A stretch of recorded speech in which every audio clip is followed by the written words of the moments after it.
তো অনুশীলনী 5, page number 105, page 105। ঠিক আছে।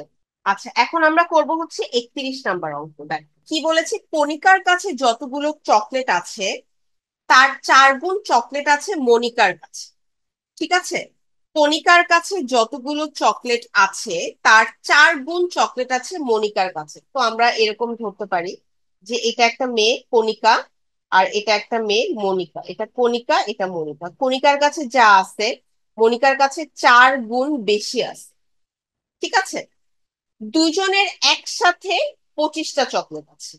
দুইজনের একসাথে টোটাল কতটা চকলেট আছে? 25টা চকলেট আছে। তাহলে কণিকার কাছে কতগুলো চকলেট আছে?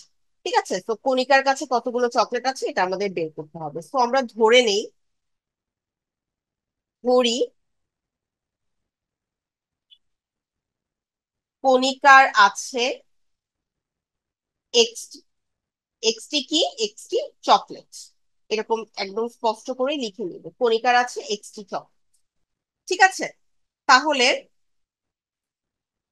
সুতরাং মনিকার আছে, আমরা জানি কণিকার 4 গুণ মনিকার, তো মনিকার আছে 4 এক্সটি চকলেট।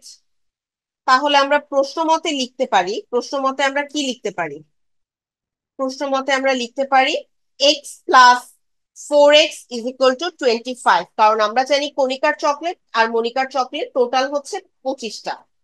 তাহলে আমরা এখানে লিখতে পারি 5x = 25। সুতরাং x = 5। কিভাবে 5? 25 ÷ 5, ওই পাশে চলে গেলে ভাগ হয়ে যাবে। সুতরাং কণিকার কয়টি চকলেট আছে? কণিকার আছে 5টি চকলেট। এটাই আমাদের অ্যান্সার। কণিকারটাই তো চেয়েছে, তো কণিকারটাই আমাদের অ্যান্সার। আর তোমাদের এটা যদি আরেকটু লেজ লাগিয়ে দেয় যে মনিকার কয়টি চকলেট আছে, তাও তোমরা পারবে। 5-এর সাথে 4 গুণ করে 4 × 5 = 20টা চকলেট। কারণ আমরা জানি মনিকার 4 গুণ চকলেট আছে কণিকার থেকে। তো তোমাদের কাছে এটা ক্লিয়ার?